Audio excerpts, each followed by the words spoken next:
In one of my earliest stop smoking clinics, I had a man come in who was desperate to quit smoking. He's been diagnosed with emphysema. He was losing his ability to breathe.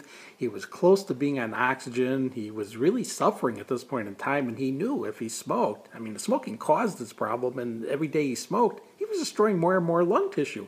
And he understood this premise. And he was coming in to quit smoking. He was scared of quitting. He was afraid because he's been trying over and over for, since the diagnosis to quit smoking, and he couldn't seem to do it. So, he was putting his faith, hopefully, that the clinic would help him to quit smoking.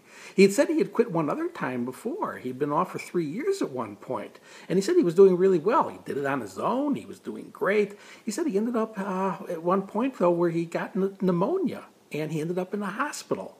And he said it was his first time ever hospitalized as an adult. He said he was in the hospital. He was scared. He was bored. He didn't know what to do with himself. He bums a cigarette from his nurse. This is where he gets the first cigarette from. After being a successful former smoker for 3 years, he bums a cigarette from his nurse. And he's hooked. He couldn't get off smoking again. And I asked him, how long ago were you in the hospital with pneumonia? When was that?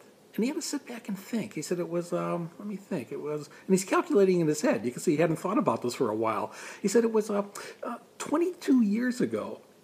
You got to understand what this story was indicating here. This man had successfully quit smoking. He'd been fine. He got hospitalized. He said he did it because he was bored and he was scared. Well, if he did it because he was scared, this was not a smart move on his part. He went back to smoking because he had pneumonia. All this was going to do was complicate it and cause breathing issues.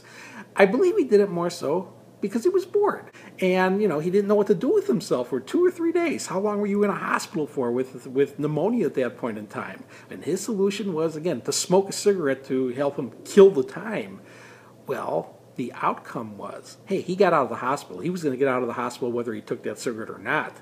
He got out of the hospital, but then he got stuck smoking 22 additional years.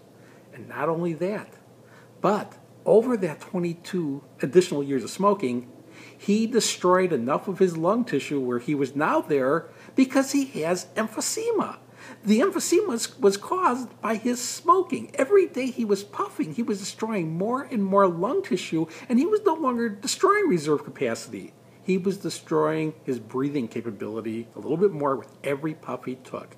If he quit smoking now, he would slow the progression tremendously. If he continued smoking, you'd still have aging variables going on, but if he continued smoking, he was destroying tissue every single day that he was doing it. Understand this. Things will go wrong in life. That's just the way life goes. Taking a cigarette cannot solve them. Taking a cigarette, the only thing it can do is put you back to smoking and then give you bigger problems, and eventually it can cost your health and it can cost your life.